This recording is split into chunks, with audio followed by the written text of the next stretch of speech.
Buenas tardes, señoras y señores, queridos amigos. En la clausura de este ciclo que hemos dedicado a las figuras del Antiguo y del Nuevo Testamento, quisiera expresarles, en nombre de la Fundación Juan March, nuestro agradecimiento por el seguimiento que han tenido. Y hoy, en la clausura, como digo, contamos con la grata presencia de Antonio Piñero, catedrático emérito de Filología Griega de la Universidad Complutense de Madrid, especialidad en Lengua y Literatura del Cristianismo Primitivo. Es doctor en Filología Clásica por la misma universidad.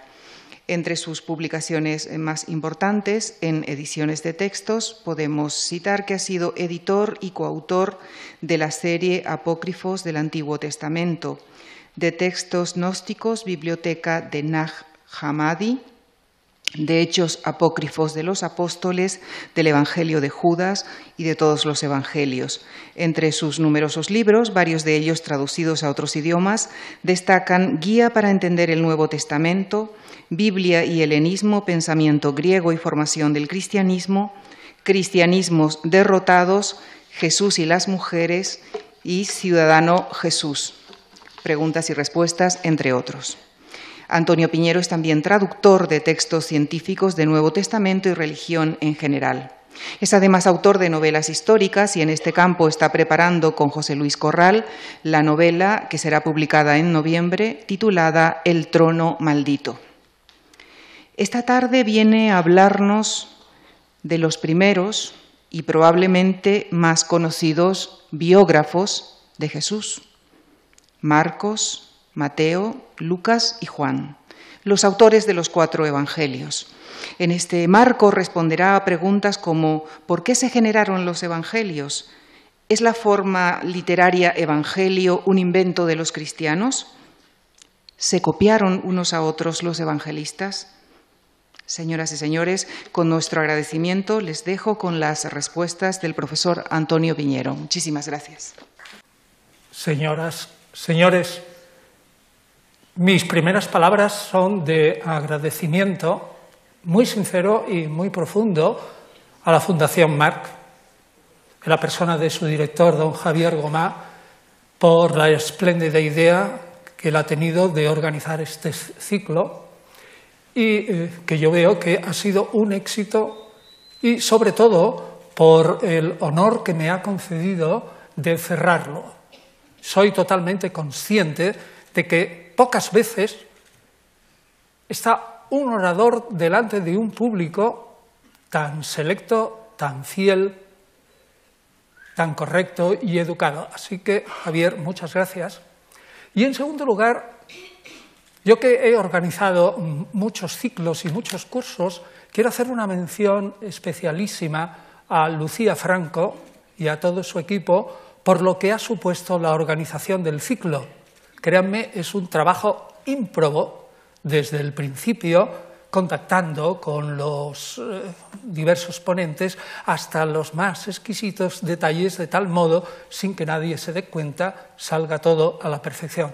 Así que, Lucía, muchísimas gracias, y a ti y a tus colaboradores, María Ignacia, y a tutti quanti, ¿no?, que están a tu alrededor y alrededor de Javier, para que todo esto salga bien.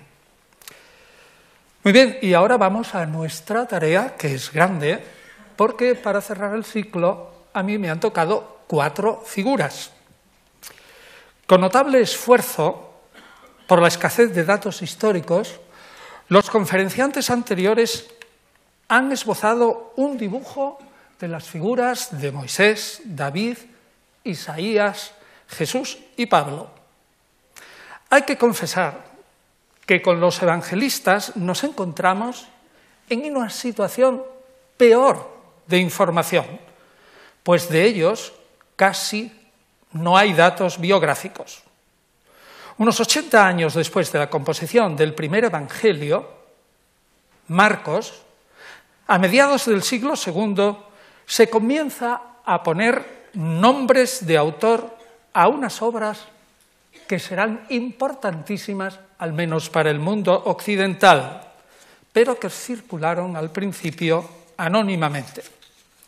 Un cristiano de Asia Menor, por nombre Papías de Hierápolis, escribió hacia el 150 en un volumen, Exposición de los oráculos del Señor, solo conservado en pequeños fragmentos, lo primero que sabemos de Marcos, Mateo y Juan. De Marcos dice en síntesis: Marcos fue el intérprete de Pedro y escribió con exactitud, aunque no con orden, todo lo que recordaba que había sido dicho o hecho por el Señor. Pues él, Marcos, no había oído ni seguido al Señor, pero más tarde había seguido a Pedro, es decir, escribía lo que había oído. Sobre Mateo dijo Papías solo lo siguiente: Mateo dispuso en orden los dichos del Señor en hebreo, y cada uno los interpretó como pudo. De Lucas nada dice Papías en lo conservado, pero Pablo, en Filipenses 24, en Filemón, 24, habla de Marcos, Aristarco, Demas y Lucas, mis colaboradores, sin más. La carta a los colosenses, que probablemente no fue escrita por Pablo, sino por un discípulo, dice: os saluda Lucas, el médico querido. Y segunda a Timoteo, también obra de un discípulo, señala expresamente: habla Pablo, teóricamente, el único que está conmigo, se sobreentiende en la prisión, es Lucas. Por tanto, habla de Lucas sin precisar, no demasiado. Y la tradición posterior habla de él como colaborador predilecto, médico, fiel a Pablo en todo.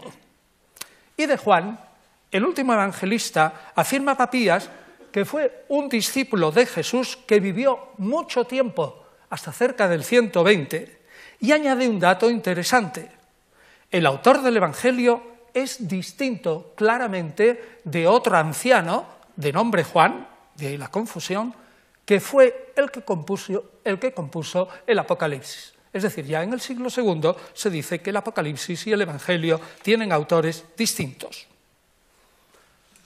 Por tanto, la primera idea que yo quiero resaltar es que obras importantísimas para la cristiandad circularon como anónimas y que solamente unos 80 años después de escrita la primera se le pusieron nombres. Pero no sabemos más. ¿Qué hay detrás de estos nombres? ¿Qué hay detrás de Marcos? ¿Será quizás Juan Marcos el que aparece en los Hechos de los Apóstoles? Pues no lo sabemos. ¿Qué hay detrás de Lucas? ¿Acaso un historiador de hoy, porque hubiera existido en la cristiandad un personaje que era médico, compañero fiel de Pablo, etcétera, ya por eso es el autor del tercer evangelio? Debemos confesar que no tenemos ningún dato fiable de ningún evangelista. La segunda idea importante que quiero resaltar es que el lector de hoy lee el Nuevo Testamento en un orden que le despista muchísimo.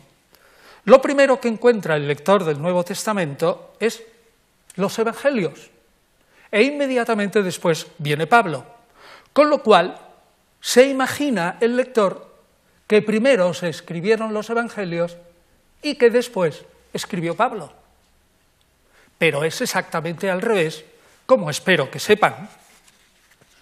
La primera carta de Pablo, primera a Tesalonicenses, fue escrita en el año 51, y el último evangelio, el cuarto, el de Juan, se escribió probablemente en el año 100, más o menos. Luego ya tenemos aquí una distorsión. La segunda, en este orden, es que coloca a Lucas y a los Hechos de los Apóstoles, que son dos partes de un mismo evangelio, las coloca separadas. ¿Por qué? Sencillamente porque era una obra tan larga que no cabía en el mismo rollo de papiro. Pero la separación de estas dos obras hace que el lector de los evangelios pierda de vista la idea de los hechos y a la inversa. Y, sin embargo, no se puede entender los hechos sin los evangelios, ni los evangelios sin los hechos. Y otro orden fue raro, fue que puso, probablemente, no sé si fue Eusebio de Cesarea o de su entorno, puso a Mateo en primer lugar porque en la antigüedad se creía que era el primer evangelio, pero hoy sabemos que es Marcos. Y si queremos bien entender a Mateo y Lucas, tenemos que poner delante a Marcos y luego a los otros dos. Muy bien, empezamos con que tenemos que fijar, aunque sea brevísimamente, nuestra mirada en Pablo, porque escribió primero que nadie. En 2 Corintios 5:16 se encuentra una de las frases difíciles de Pablo. En adelante ya no conocemos a nadie, según la carne, y si conocemos a Cristo, según la carne, ya no lo conocemos así. No podemos saber con seguridad qué quiso decir Pablo. ¿Conoció a Cristo de oídas?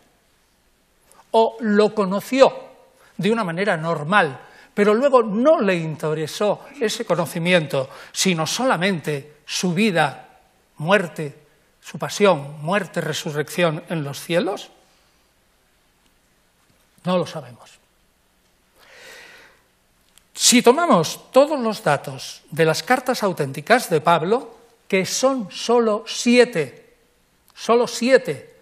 aunque el Corpus Paulino sean 14, que son 1 Tesalonicenses, Gálatas, 1-2 Corintios, Filipenses, Filemón y Romanos, estas dicen del Jesús terreno pocas cosas, en realidad 3 o 4, que son: 1, que Jesús es hijo de David; 2, que fue un hombre excepcional que no conoció pecado; y 3, que se entregó voluntariamente, atención a esto, voluntariamente al sufrimiento hasta la muerte en cruz para eliminar el pecado de la humanidad. El Jesús terreno no ocupa de ningún modo la mente de Pablo, la ocupa solo el Jesús a un nivel distinto, el resucitado, el exaltado, el Cristo celestial. Por consiguiente, Pablo dice poco del Jesús terreno y eso nos explica por qué ese cambio de orden en los evangelios. Por tanto, volvamos pues a los evangelios como si hubieran sido los primeros que nos informan de Jesús, aunque no lo fueran. Y el primero, digo, es Marcos. Ciertamente es Marcos. Y la primera sorpresa que nos llevamos al leer a Marcos, recordemos lo que ha dicho Papías. Marcos fue discípulo de Pedro. La primera sorpresa es que la teología de Marcos no es petrina, no es propia de Pedro, sino paulina, propia de Pablo. ¿Cómo lo sabemos? Pues porque a la hora de interpretar la figura y misión de Jesús, Marcos se guía por el patrón mental de Pablo. Es decir, lo importante de la vida de Jesús no es su vida terrestre, sino su muerte, resurrección y ascensión. Ahora bien, cuando Pablo hace esta afirmación implícita y explícita en sus cartas, está dando la vuelta totalmente, poniendo al revés, cabeza abajo, lo que sabemos del Jesús histórico. Porque el Jesús histórico no fue voluntariamente a morir a Jerusalén. La entrada triunfal de Jesús en Jerusalén o el acto de la purificación del templo no se explican porque Jesús fuera a morir voluntariamente allí, sino porque él, que al menos al final de su vida se creía el Mesías, el hijo de David, estaba absolutamente dispuesto no a terminar en una cruz, sino a instaurar el reino de Dios en Israel. pero no fue así. Y una vez que ocurrió lo que ocurrió, la cruz, Pablo fue el primero, que sepamos, que interpretó por escrito y ante una gran audiencia que este conjunto de 3 hechos finales de Jesús, muerte, resurrección y ascensión, fueron en verdad no una fatalidad, no algo involuntario, sino un designio divino. Jesús fue a Jerusalén voluntariamente para morir. Y la cruz fue el evento salvador diseñado por Dios desde toda la eternidad para hacer que la criatura, Adán, pasara de enemiga a amiga de Dios. En realidad, el tener esta perspectiva, fíjense cuán importante es, estos 3 actos como fundamentales, que es un diseño divino y que Jesús muere voluntariamente, el que tenga estas 3 perspectivas sobre la vida de Jesús, ese puede decirse al inicio del cristianismo que es un cristiano paulino. Marcos, pues, sigue las huellas de Pablo y se fija especialmente en estos 3 eventos. Pero entre el tiempo de Marcos y el tiempo de Pablo ocurre una cosa significativa, a saber, tanto Jesús como Pablo estaban totalmente convencidos de un fin del mundo inmediato, pero ese fin no llegó. Y al retrasarse lo que se llama la parusía, es decir, la llegada de Jesús como juez, la llegada final, a Marcos se le ocurrió la idea de que había que ligar la vida del Maestro Jesús con esos 3 acontecimientos fundamentales. En una palabra, a Marcos se le ocurrió la idea de que el Maestro Pablo, hasta cierto punto, se había equivocado. Es decir, había tenido una visión demasiado estrecha de lo que es la vida de Jesús. Y entonces se dispuso a escribir, como digo, esa primera biografía. Bueno, pero el problema de escribir una biografía de Jesús, si ustedes recuerdan lo de Papías, es ¿con qué materiales compongo esa biografía? ¿Con la tradición oral? Prácticamente eso es lo que había, o al menos así nos imaginamos. Y ahora piensen ustedes que les encargan hacer una biografía de un personaje súper conocido, que todo el mundo lo conoce, pongamos en Francia el general de Gaulle, o en España el general Franco, y que ustedes no tienen ni periódicos, ni radio, ni televisión, ni nada de nada, sino solo material oral. ¿Qué es lo que saldría de una biografía de ese estilo? Sería catastrófico. Sin embargo, por suerte, tenemos que aceptar que la lectura de Papías nos puede haber despistado un poco, porque realmente había material escrito sobre Jesús en el momento en que Marcos toma la pluma para escribir. ¿Y cuál era ese material escrito?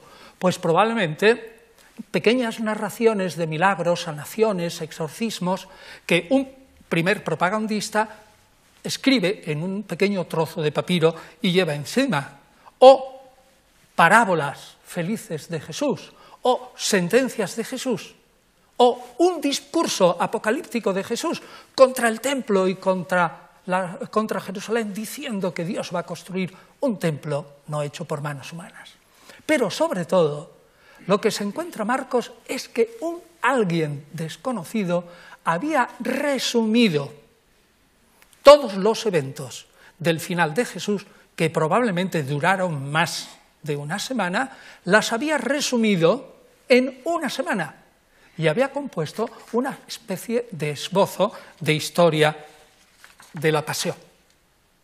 Entonces Marcos, como muy paulino que era, de todo ese material escrito, pero deslavazado y del material oral, estimó que lo más importante, ciertamente, de esa futura biografía es la historia de la pasión. Y entonces, para escribir su evangelio, colocó como piedra fundamental esa historia y empezó a redactar mentalmente hacia atrás.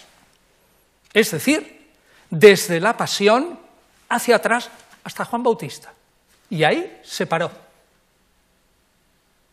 ¿Y por qué se paró? Porque al principio, y Marcos estaba muy al principio y también creía que el fin era próximo, la infancia, el nacimiento y la vida de Jesús, niño o joven, todavía no interesaba nada. Así que aquí tenemos otra interesante perspectiva de este primer biógrafo, y es que escribe desde el final, con la vista puesta en la resurrección, y esto es importantísimo, enfoca toda la vida de Jesús hacia atrás. En una palabra, como se ha dicho muy felizmente, Marcos escribe una historia de la pasión con una larguísima introducción. Esta es la primera biografía.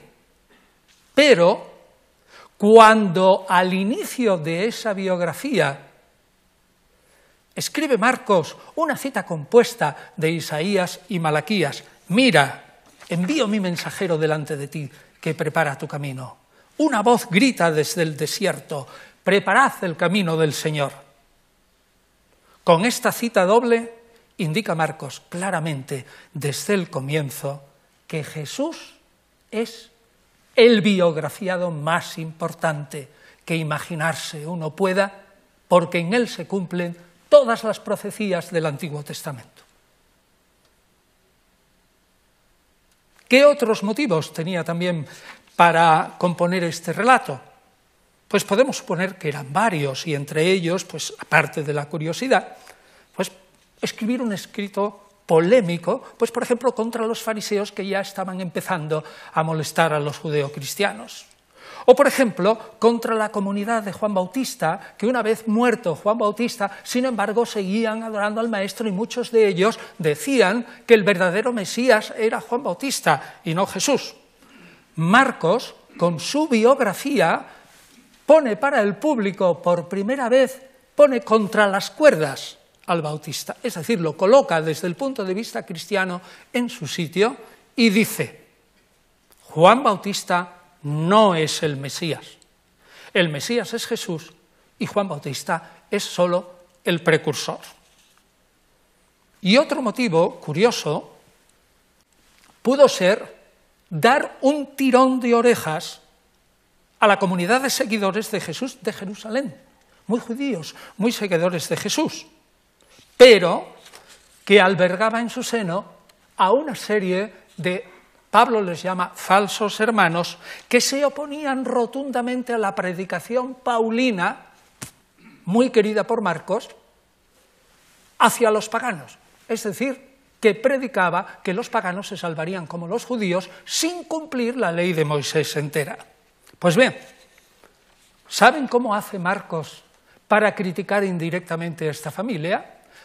Pues lo hace pintando unas relaciones entre Jesús y su familia que son muy tensas. Incluso la familia le llama loco. Incluso no recibe a su madre y a sus hermanos.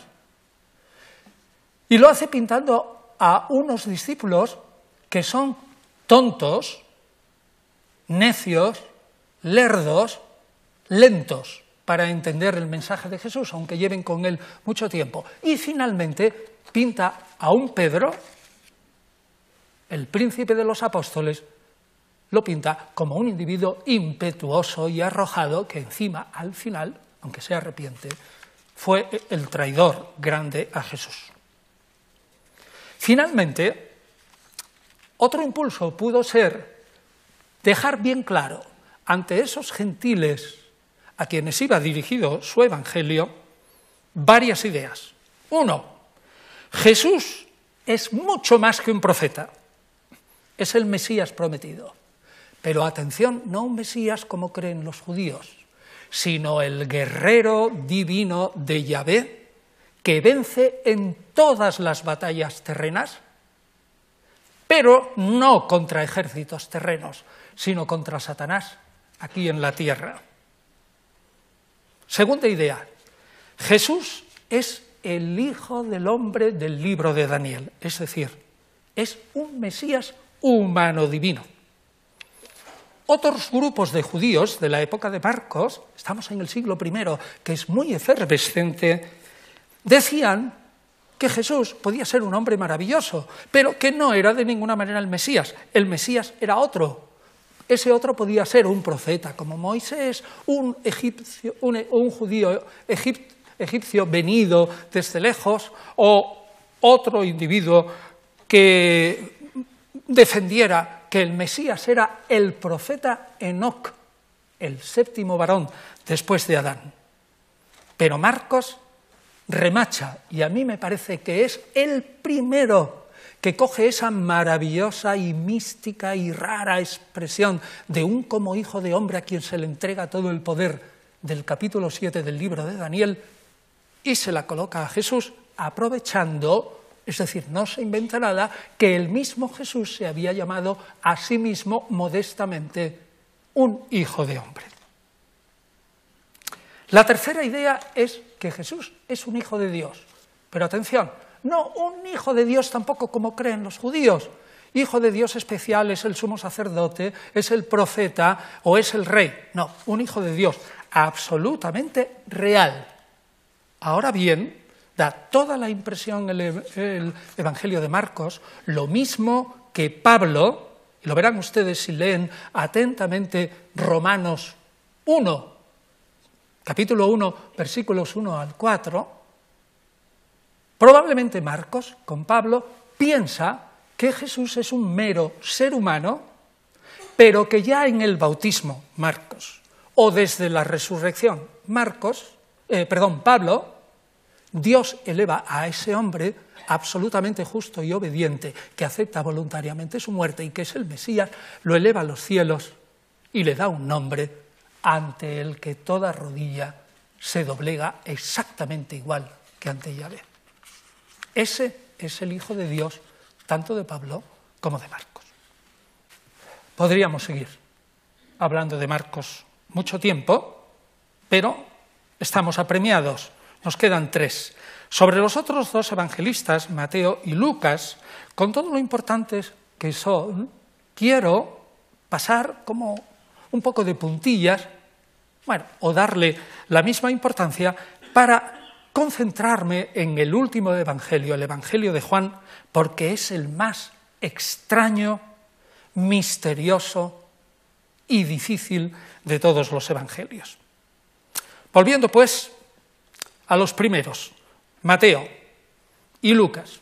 Lo importante de estos 2, Mateo y Lucas, es que aceptan a Marcos, toman el evangelio de Marcos como modelo y por lo tanto aceptan, fíjese qué importancia tiene esto, un modelo o marco mental que es propio de Pablo. Si yo acepto esa fuente, me hago a mí mismo también un paulinista. En primer lugar, al hablar de Mateo, hay que disipar una idea que tiene mucha gente por ahí que es errónea. Yo he oído muchas veces a lo largo de muchos años que los evangelios se compusieron en arameo y Papías dice que al menos Mateo había escrito su evangelio en hebreo o arameo. La palabra hebraistí en griego puede significar indistintamente hebreo o arameo. Yo afirmo, esto es posible. Es posible que Mateo hubiera escrito su evangelio en hebreo, pero ciertamente el Mateo que nosotros tenemos no es ese Mateo. No hay ni un solo fragmento de los evangelios, ni uno solo conservado, diga lo que diga quien sea, en arameo. Por tanto, el evangelio de Mateo se compuso originalmente en griego. No es un griego de traducción, está escrito en esa lengua y además y además está empleando para las citas del Antiguo Testamento la Biblia griega.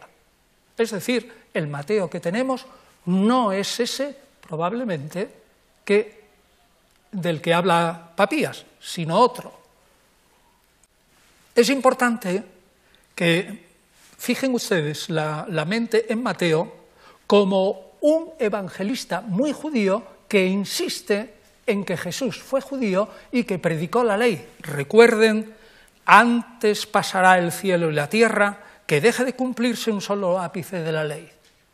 Sin embargo, a pesar de esta incidencia tremenda en la ley, yo considero que este mismo hecho es también paulino, por una sencilla razón que no tiene en cuenta mucha gente, a saber, que Pablo, a aquellos judíos como él mismo que creen en Jesús Mesías, les dice que no tienen por qué, es decir, que deben seguir cumpliendo entera la ley de Moisés. Y lo dice con toda claridad en 1 Corintios 7.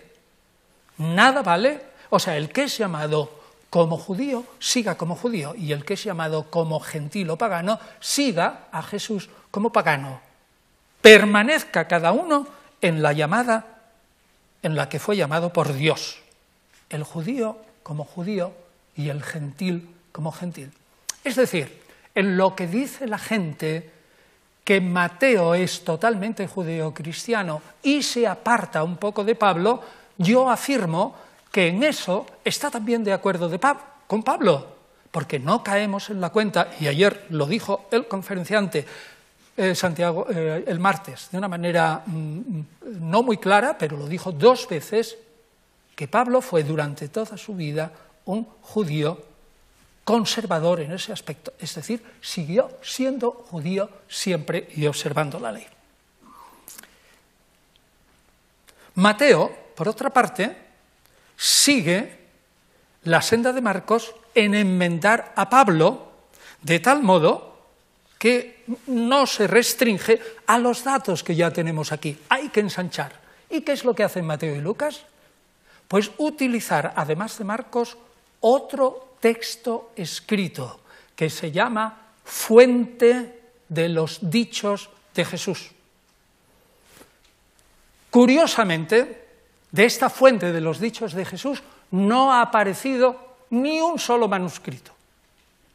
Sin embargo, yo pongo la mano en el fuego con otros muchos estudiosos que ese texto debió de existir. ¿Por qué? Porque Mateo y Lucas van cogiditos de la mano cuando siguen a Marcos. Y cuando no siguen a Marcos, en muchísimos pasajes van también cogiditos de la mano y coinciden al pie de la letra. Eso de coincidir pasaje tras pasaje al pie de la letra en algo que no es de Marcos no puede deberse a que los dos sabían de memoria la tradición oral. Es muy difícil coincidir al pie de la letra. Es que los dos tenían otro documento delante de sus ojos. Por lo tanto, aquí hay realmente, en mi opinión, un verdadero trabajo por parte de Mateo y de Lucas de edición del Evangelio de Marcos. Cada uno de ellos toma su propio Evangelio y lo edita, es decir, hace una edición corregida y aumentada utilizando otra fuente escrita de la que desgraciadamente no tenemos ningún manuscrito, pero que podemos reconstruir comparando lo que escriben casi al pie de la letra Mateo y Lucas cuando no están copiando de Marcos. Por lo tanto, fíjense, Mateo y Lucas representan una enmienda sobre una enmienda. Si Marcos enmienda a Pablo, Mateo y Lucas hacen una edición corregida y aumentada de Marcos. No están de acuerdo del todo con el Evangelio anterior. ¿Qué es lo que desea Mateo? Pues ofrecer una biografía, y Lucas también, más completa. Y ya sea Mateo o ya sea un editor posterior en una segunda edición del Evangelio añade Mateo 1 y 2, que son los evangelios de la infancia que todos conocemos, Herodes, la matanza de los inocentes, Egipto y todas esas cosas. Y luego aumenta también el Evangelio de Marcos por la parte de la resurrección y apariciones, porque como saben ustedes, el Evangelio de Marcos, el auténtico, que acaba en 16:8, y no el expandido, no cuenta ninguna historia de apariciones. Así que ese fue un motivo. Y después otro motivo que tuvo en especial Mateo para enmendar a Marcos fue corregir digamos, ese material absolutamente tan desordenado que presenta a veces Marcos, y lo que ofrece Mateo es una serie ordenada de discursos de Jesús, una serie ordenada de milagros de Jesús, una serie ordenada de parábolas de Jesús. Es decir, Mateo es el evangelista del orden sobre Marcos. Bien, y en concreto, ¿qué otras ideas pudo tener Mateo al componer su evangelio? Pues yo me fijaría en 3 ideas principales. La primera, Jesús es ante todo el cumplimiento de todas las promesas a Israel. Si ven, el Evangelio de Mateo utiliza el esquema: en el Antiguo Testamento se dijo esto y este es el cumplimiento en Jesús. Promesa, cumplimiento. Segunda idea, Jesús es el maestro de sabiduría. Jesús es el Mesías. Y atención aquí. Y esto también es nuevo. Un Mesías aún humano, en la mentalidad de los judíos del siglo I, puede incluso cambiar la ley de Moisés. Y eso es lo que hace Mateo en sus famosas antítesis. Habéis oído que se dijo, pero yo os digo. Y el Jesús, tanto de Marcos como de Mateo, cambian la ley sobre Moisés. Cambiar la ley sobre Moisés no significa que quien la está cambiando es Dios, en una mentalidad judía del siglo I. Significa simplemente que es el Mesías. Y el Mesías, en el tiempo mesiánico, tiene capacidad para cambiar la ley. Fíjese, ¿cuándo cambian las cosas? Si uno estudia a fondo el judaísmo de la época de Jesús y lo interpreta conforme a ese judaísmo. Y la tercera idea fundamental de Marcos es: Jesús funda una iglesia. Eso no aparece ni en Marcos, de Mateo, perdón, he dicho, la idea fundamental, la tercera idea de Mateo es: Jesús funda una iglesia. Eso no aparece ni en Marcos, ni en Lucas, ni en Juan. Nada. El famoso Mateo 16:16, y sobre esta piedra fundaré mi iglesia, no aparece en los otros evangelios y sí en Mateo. Pasamos rápidamente al evangelio de Lucas. Lucas es el evangelista de los pobres, de los desamparados, de las mujeres. Y respecto a Jesús es el justo sufriente y el mártir injustamente condenado por los judíos y los romanos. Y representa además una revolución, una nueva enmienda a los otros evangelios, porque ya tiene 2 partes, como hemos dicho. Una parte que trata ¿qué hizo el Espíritu con Jesús? Evangelio. Y otra parte, ¿qué hizo el Espíritu con los seguidores de Jesús? Sobre todo Pedro y Pablo. Segunda parte, Hechos de los Apóstoles.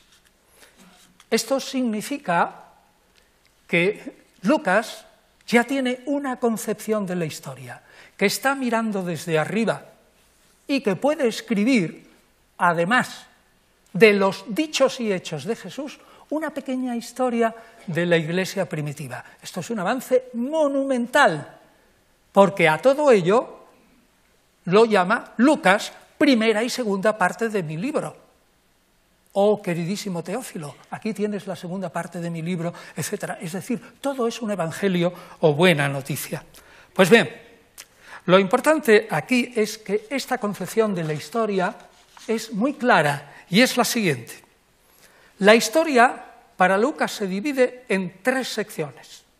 3. La primera es antes de la venida de Jesús. La segunda es la vida de Jesús menos su pasión, muerte y resurrección. Ese paulinismo fundamental. Tercera parte, muerte, resurrección, exaltación de Jesús a los cielos y comienzo de la vida de la Iglesia. ¿Y qué es lo que tiene que hacer? Es la Iglesia ahí predicar el Evangelio de la buena nueva hasta que Jesús venga. Pues bien, Lucas intenta pasar por ser un historiador, como digo, de la Iglesia primitiva, fiel y concienzudo. Pero la pregunta está si lo consiguió. Si se fijan los que estuvieron aquí el martes, vieron las dudas que tenía el conferenciante a propósito del valor histórico de Lucas. Yo las refrendo. Lucas, tanto en el Evangelio, se muestra un poco extraño con la historia. Por ejemplo, quita un trozo imponente de Marcos, para nosotros muy importante, y lo sustituye por un viaje imposible históricamente de Jesús que va desde el capítulo 9 hasta el 18. Y por otro lado, cuando se pasa a los Hechos de los Apóstoles, hace una pintura de Pablo que también es imposible. ¿Por qué? Por 2 motivos fundamentales. Primero, porque Lucas jamás pinta a un Pablo escribiendo cartas. Y las cartas es lo más fundamental de Pablo y lo que ha sustentado el cristianismo hasta hoy. No hay manera de entender cómo un fiel compañero de Pablo no lo pinta escribiendo cartas. Y segunda idea, Lucas pinta, sobre todo al final de los Hechos, a Pablo como un fariseo absolutamente estricto, cuando ya hemos dicho que Pablo ha pensado sobre la ley y sobre todo ha dicho que en el tiempo mesiánico los paganos se van a salvar aunque no cumplan la parte de la ley de Moisés correspondiente a la circuncisión, los alimentos y las leyes de pureza. Eso que dice Pablo respecto a los paganos que creen en el Mesías y que se van a salvar igual que los judíos, repito, eso que dice Pablo jamás lo diría un fariseo de Jerusalén, como pinta Lucas a Pablo. Así que tenemos nuestras dudas realmente a propósito de cómo enfoca Lucas la historia del cristianismo primitivo. Pero, aunque tengamos nuestras dudas, todos los historiadores del cristianismo primitivo utilizamos a Lucas sencillamente porque no hay otra cosa. Lo respetamos, pero lo miramos con lupa. Otras breves observaciones, ideas, digamos, que rigen la obra de Lucas. El imperio y el cristianismo son entidades compatibles. Lucas, junto con Mateo, dice: Jesús es inocente, es un hombre pacífico, jamás atentó contra el imperio. Quien tiene toda la culpa de la muerte de Jesús son los judíos, no el imperio romano. El imperio romano no tiene que temer nada de la fe cristiana. Segunda idea, pero aunque los cristianos que creen en el Mesías, que esto es cristianos, el individuo que es del Mesías, del Christos, del ungido, pues aunque sean gentiles y se hayan convertido del paganismo a Jesús Mesías, sin embargo, forman una unidad con Israel y el verdadero Israel es la Iglesia con los judíos que se hayan convertido al Mesías. Otra idea importante. Otra tercera, y voy a hacer solo 2 más. La tercera, muy importante.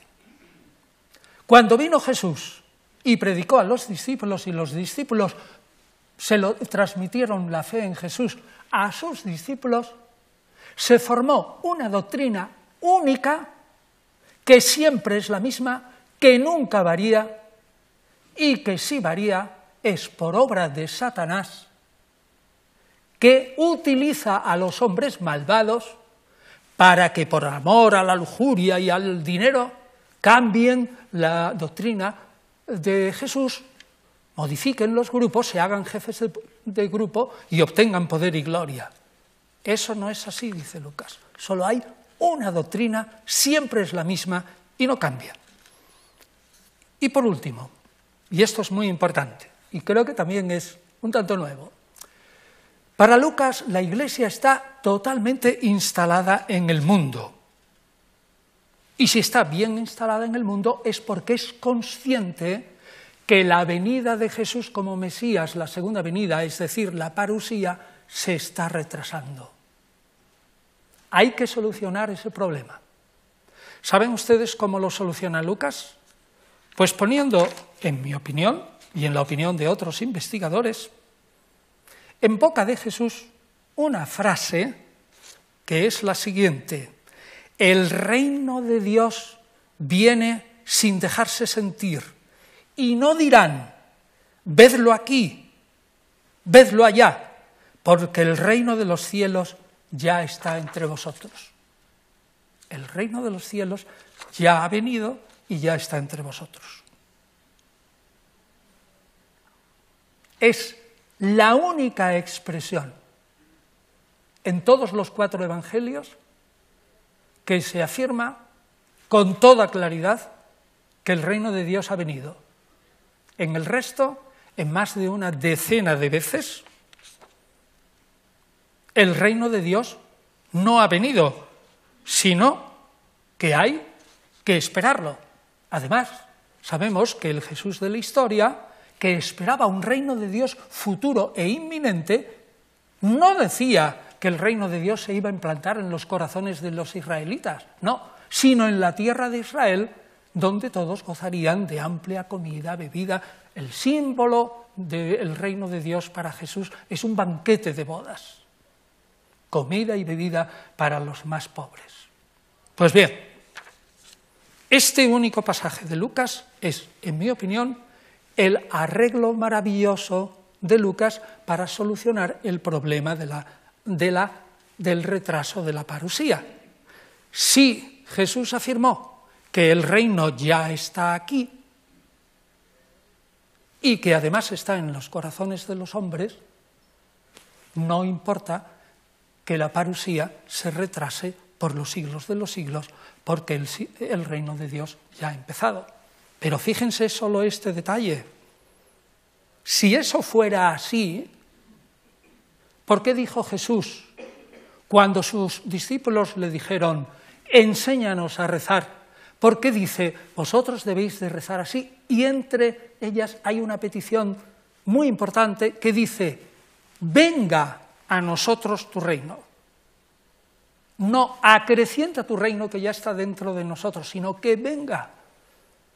Eso y las otras 8, 9 o 10 expresiones de Jesús de un reino futuro inminente nos hace pensar que Lucas exageró de alguna manera los últimos momentos antes de la venida del reino de Dios y lo interpretó como si Jesús hubiera dicho el reino de Dios está aquí. Pero para Jesús era claro, no había medias tintas, o el reino ha venido o no ha venido. Y para Jesús no ha venido porque hay que prepararse para entrar en él y porque hay que pedirle a Dios, venga a nosotros tu reino. Es decir, Lucas enmienda a Pablo y a Marcos, pero resulta que Lucas es un individuo que ya tiene una teoría especial de la historia y una teoría especial de la Iglesia y, por lo tanto, es un evangelio y una parte de los hechos que, como dijo, y me alegro muchísimo que lo dijera nada menos que un catedrático de Teología de la Pontificia Universidad de Salamanca y no un catedrático de la Universidad Complutense, como soy yo, que al fin y al cabo soy un laico, me alegro mucho que Santiago Guijarro dijera que hay que tener mucho cuidado con Lucas porque hay que interpretarlo continuamente. Muy bien, podríamos seguir tiempo y tiempo hablando de Lucas. Fíjense, el último detalle. Probabilísimamente entre la primera parte de su Evangelio, compuesto en torno al 95, pongamos, y la segunda parte, los Hechos, debieron de pasar 15 o 20 años. ¿Por qué? Porque si no nos explica que en el capítulo 24 del Evangelio de Lucas se diga que la resurrección y ascensión de Jesús ocurrieron en Jerusalén y en 24 horas, y sin embargo, en el capítulo 1 de los Hechos, que teóricamente tiene que empalmar, como dice el inicio, amigo Teófilo, aquí te presento la segunda parte de mi obra, etc. Sin embargo, en el inicio de los Hechos de los Apóstoles, resulta que entre la resurrección y la ascensión pasan 40 días, y la ascensión no es en Jerusalén, sino en Betania. Eso solo lo puede haber hecho quien compone la segunda parte de su Evangelio 15 o 20 años después. Así que, en síntesis, Lucas es muy interesante, nos proporciona muchos datos, pero es uno de los evangelistas, desde luego, el más, apreciado por las mujeres, pero un evangelista con el que hay que tener cuidado, sobre todo en los Hechos de los Apóstoles. Y ahora vayamos al último, a lo que yo creo que es el plato fuerte de nuestra charla de hoy, el cuarto Evangelio. Es realmente un escrito sorprendente, extraño, místico, diferente, espiritualista. Parece como si estuviéramos hablando de un Jesús absolutamente distinto. Piensen que ya no está hablando un Jesús cuya interés principal era el reino de Dios, sino un Jesús que es el revelador, que desciende del cielo, es uno con el Padre, revela y luego asciende. Un Jesús que no es como los otros de Mateo, Marcos y Lucas, que solo pasa una Pascua en Jerusalén, sino 3. Es decir, su vida, la vida de Jesús, dura el triple, la vida pública. Un Jesús que coloca la acción del templo, la purificación del templo, al principio de su vida pública y se queda tan tranquilo. Un Jesús presentado respecto a Juan Bautista que no es bautizado por Juan Bautista. Juan Bautista lo único que hace es dar testimonio de él. Y sobre todo, un Jesús que solo hace 7 milagros. Y que ya no son para demostrar el poder del reino de Dios, sino realmente para demostrar que Él es el revelador, para suscitar la fe en Él. Y sobre todo, un Jesús que habla de una manera distinta. Si se han fijado ustedes en el Jesús de Mateo, Marcos y Lucas, es de frases contundentes, es un Jesús polémico, frases cortas, directo a los enemigos. Sin embargo, el Jesús del Evangelio de Juan es una frase larguísima en espiral que coge una idea, le da la vuelta, y cuando termine coge otra idea y le da la vuelta, y al final repite la primera idea y da vueltas y se hacen unos monólogos y unos discursos lentísimos y larguísimos. Es un Jesús que habla totalmente distinto. Y sobre todo, un Jesús que habla de cosas distintas, como vida, testimonio, verdad, gracia, luz, oscuridad, arriba, abajo. Es un Jesús distinto. ¿Por qué? Yo me lo he preguntado muchas veces y he escrito sobre ello y he llegado a la conclusión de que la clave está en un párrafo de Clemente de Alejandría, San Clemente de Alejandría, que escribe en el 180 y que les leo. Juan, el último de los evangelistas, viendo que en los otros evangelios se mostraba solo la interpretación corpórea de Jesús, impulsado por algunos conocidos e inspirado por el Espíritu Santo, compuso un evangelio espiritual. Esto escribe Clemente de Alejandría. Así que es el último de los evangelistas. Observa que los otros evangelistas son imperfectos, es decir, muestran solo la interpretación corpórea, material, superficial, está impulsado por un grupo de amigos, es decir, está en un grupo, y está inspirado por el Espíritu Santo. Es decir, tenemos un individuo que hace exactamente igual que los otros evangelistas, pero está en el año 100 y ya tiene la visión de los otros 3 evangelistas y desde su sentido dice, hay que componer el último y definitivo de los evangelios. Ahora bien, ¿por qué? Dice Clemente de Alejandría que porque está en un grupo. Pues ese es un grupo probablemente de lo que más tarde le vamos a llamar gnósticos, es decir, aquellos que tienen una gnosis, un conocimiento revelado, especialísimo de Dios, y que les permite penetrar en la realidad y en los escritos más que nadie, mejor que nadie. Es más, probablemente se creen los únicos, los demás no entienden tanto como ellos. Segundo,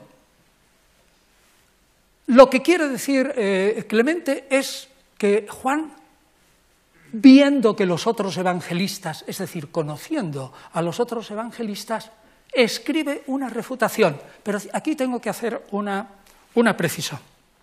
Estamos en un momento del judaísmo en que cuando hay que hacer una refutación de algo, quien hace esa refutación no se sienta, toma la pluma, el cálamo y empieza a escribir, el Señor tal dijo esto, pero yo digo lo contrario por estas y estas razones. Eso es una refutación lógica.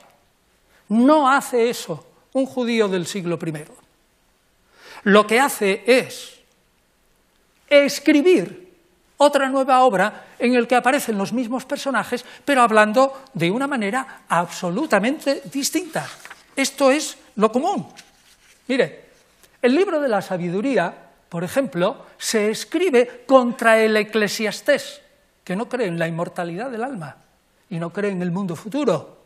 El libro de los jubileos es un apócrifo del Antiguo Testamento, pero que Jesús probablemente lo tenía como sagrado, escribe el Génesis de nuevo.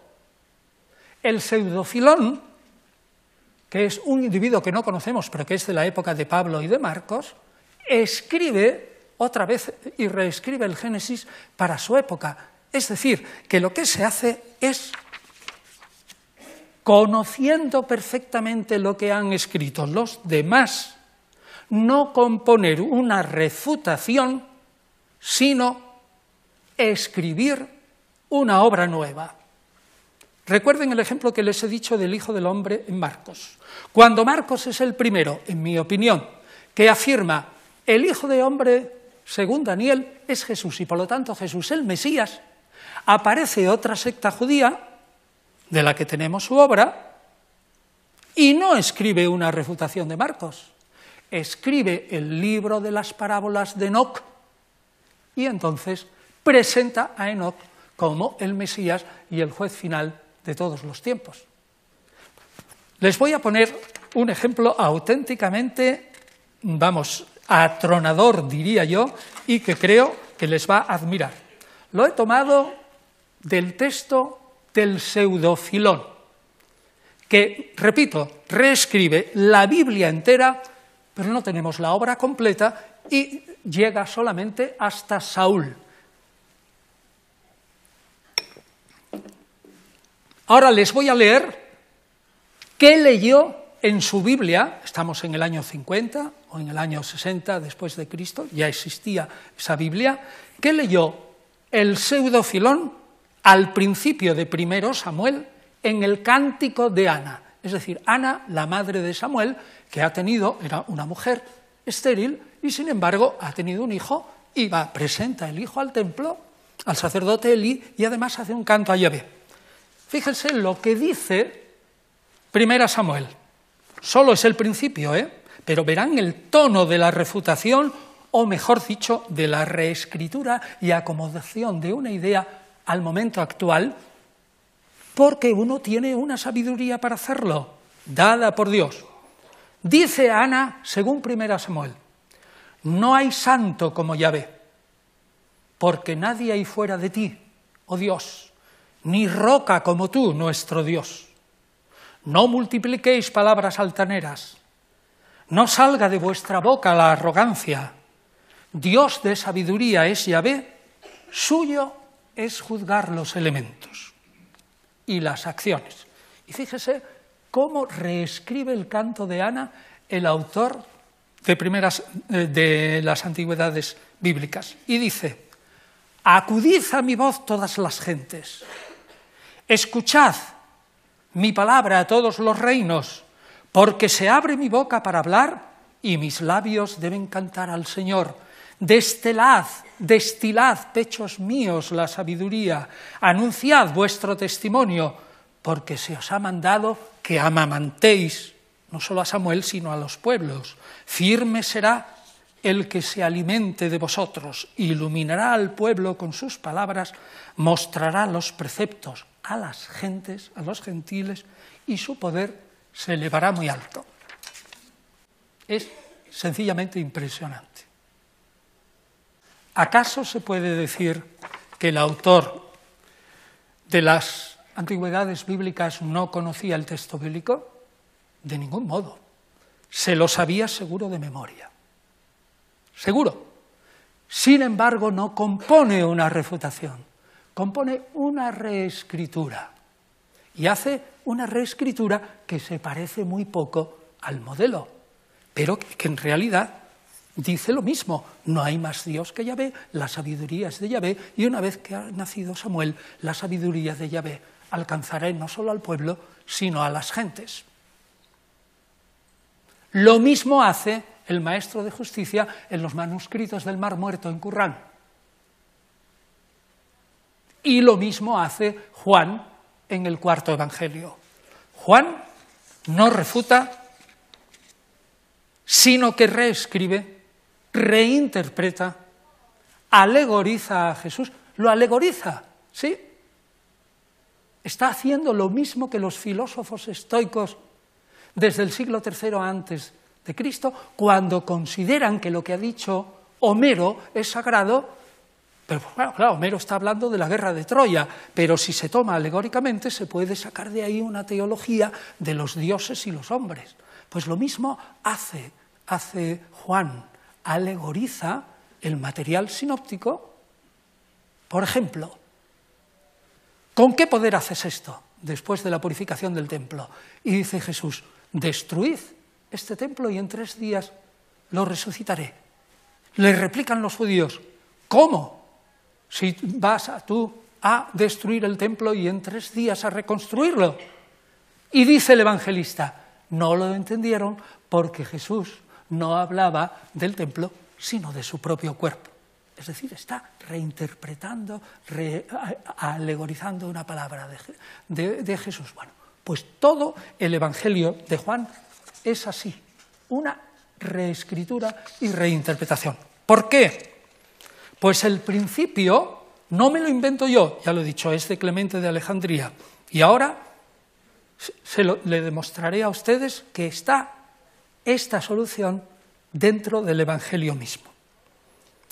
Jesús solo se comprende bien recordándolo detrás de su muerte y con la palabra de Dios, que es la Escritura, y con la inspiración del Paráclito, es decir, del Espíritu Consolador y Abogado que se nos da para entender los misterios divinos. Dice el evangelista en 2:22, cuando resucitó pues de entre los muertos, Jesús, se acordaron sus discípulos de que eso era lo que quería decir Jesús cuando hablaba y creyeron en las Escrituras y en las palabras que había dicho Jesús. Y Jesús mismo dice en 14:26, esto es lo que yo tenía que deciros mientras estaba con vosotros, pero el abogado, el Paráclito, que os enviará el Padre en mi nombre, el Espíritu Santo, ese os enseñará todo y os irá recordando todo lo que yo os he dicho. Igualmente, en la interpretación de la entrada mesiánica de Jesús en Jerusalén, comenta el evangelista, esto no lo comprendieron los discípulos de momento, pero cuando Jesús, capítulo 12 estamos, pero cuando Jesús fue glorificado, cayeron en la cuenta de lo que estaba escrito sobre él y qué era lo que había hecho. Por tanto, el autor del Evangelio afirma con claridad que él ha escrito un Evangelio definitivo tal como se debe ver a Jesús. Es como una guía hasta la verdad completa, como dice Jesús en 16:13. Con otras palabras, el autor puso por escrito lo que Jesús hizo y dijo en vida, pero tal como él lo entendía por la gnosis o conocimiento que le había dado el Espíritu Santo. ¿Y qué es lo que de alguna manera refuta esta reescritura, esta repensación, esta reelaboración de todo el material de Mateo, Marcos y Lucas en el último evangelio místico, espiritual y definitivo, según su propio autor? Pues primero, insistir en que Jesús es un ser preexistente. Nada de decir, como Pablo, que es divino desde la resurrección, o como Marcos desde el bautismo, o como Mateo y Lucas desde el momento de su concepción.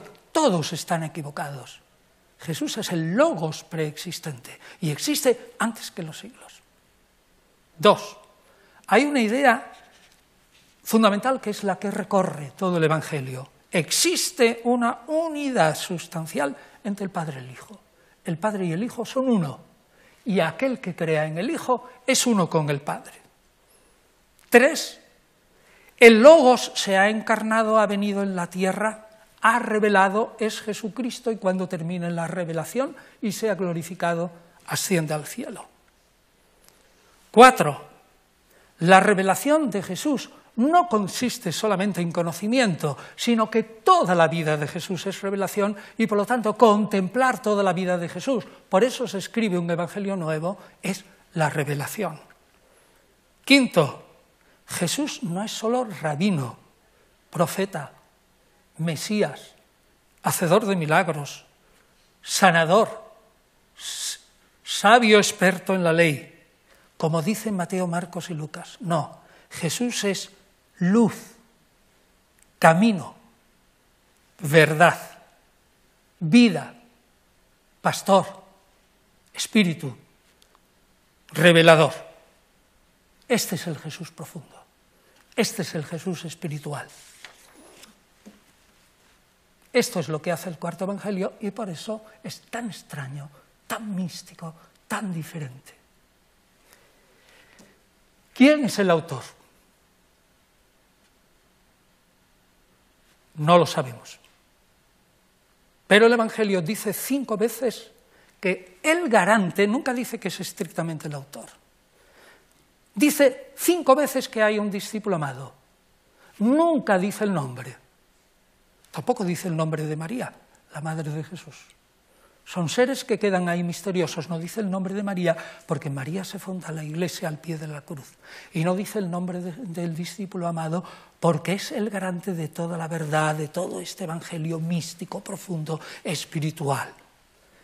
Pues bien, este discípulo probablemente es no uno de los 12, sino alguien que fue de los discípulos primero, que funda un grupo de conocedores, probablemente en Samaria, de ahí que Samaria tenga tanta importancia en el Evangelio, pero no es un testigo visual, no es de los 12, es de los primeros discípulos, pero no es un testigo visual. ¿Por qué? Porque si fuera un testigo visual, hubiera escrito el Evangelio de una manera distinta, pero como utiliza el material de Mateo, Marcos y Lucas, escribe sobre lo ya escrito. Este discípulo no puede ser el hijo del Zebedeo en absoluto, porque tiene una teología totalmente distinta y además es una teología avanzadísima que supone lo demás. Es una teología muy evolucionada. Lo más probable, conforme a las teorías de que el Evangelio lo ha escrito una escuela, que el garante de toda esta doctrina del Evangelio místico, luz, camino, verdad, vida, sea el discípulo amado. Pero que el Evangelio haya sido escrito por un redactor que es a su vez discípulo del discípulo amado. Y luego, al final, otra mano lo remodela todo y le añade el capítulo 21, que es un capítulo apendético, es decir, es un apéndice. Así que esa es la manera con que podemos entender el cuarto evangelio. Y con esto concluyo, pero un momento, como creo que yo he dicho un montón de cosas que para algunos deben ser novedosas o por lo menos no se suelen comentar en libros piadosos y en sermones, me gustaría hacer, con permiso de Lucía, que me concediera un par de minutos más, para hacer una síntesis de lo que he dicho por mor de la claridad. He querido recalcar las ideas siguientes. 1. De los evangelistas apenas se sabe nada en la antigüedad. Y siendo el testimonio de Papía el primero, es muy posible que se le pusiera nombre a partir del siglo II, simplemente porque no se toleraba que escritos importantes fueran anónimos. 2. Pablo es anterior cronológicamente a los evangelistas y hay que leerlo a él primero. Pero el problema es que el apóstol dice muy poco de Jesús. Sin embargo, Pablo es el que da la pauta sobre cómo comprender la muerte, resurrección y ascensión del Señor, sobre todo en los 3 primeros evangelios y parcialmente en el cuarto.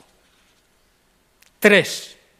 La investigación actual está de acuerdo en que el autor del Evangelio de Marcos es el primero cronológicamente, no es Mateo. Y en contra de lo que dice Papías de Hierápolis, Marcos es paulino y no petrino. Marcos es el inventor del género literario evangelio, pero con una teología que no empalma directamente con la comunidad de Jerusalén, sino con Pablo. 4. Cada evangelio que se compone se apoya en el anterior o anteriores, pero la nueva composición es un indicio de que el nuevo autor no está conforme y desea enmendar las ideas del anterior. Hay una continua enmienda. 5. El Evangelio de Mateo acoge el plan de Marcos y con ello también la interpretación paulina de Jesús, pero le añade un documento nuevo que es la fuente de los dichos. Mateo ofrece ya una biografía aumentada por delante, nacimiento y sus historias, y por detrás las apariciones. Y Jesús, ante todo, es el maestro de sabiduría, el Mesías que interpreta y puede cambiar la ley y sobre todo el que funda la Iglesia. 6. La obra de Lucas no es un evangelio como los otros, sino que tiene 2 partes,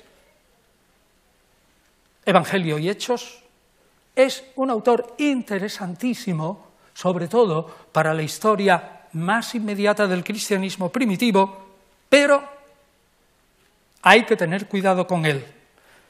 Para Lucas, la doctrina siempre es la misma y la misión de la Iglesia hasta que venga la parucía dentro de miles de años, no importa, es proclamar que el Evangelio de Dios ha llegado ya y que hay que ir implantándolo lentamente en los corazones hasta el final de los tiempos, aunque esta sea, según los investigadores, no la idea de Jesús, sino la de Lucas.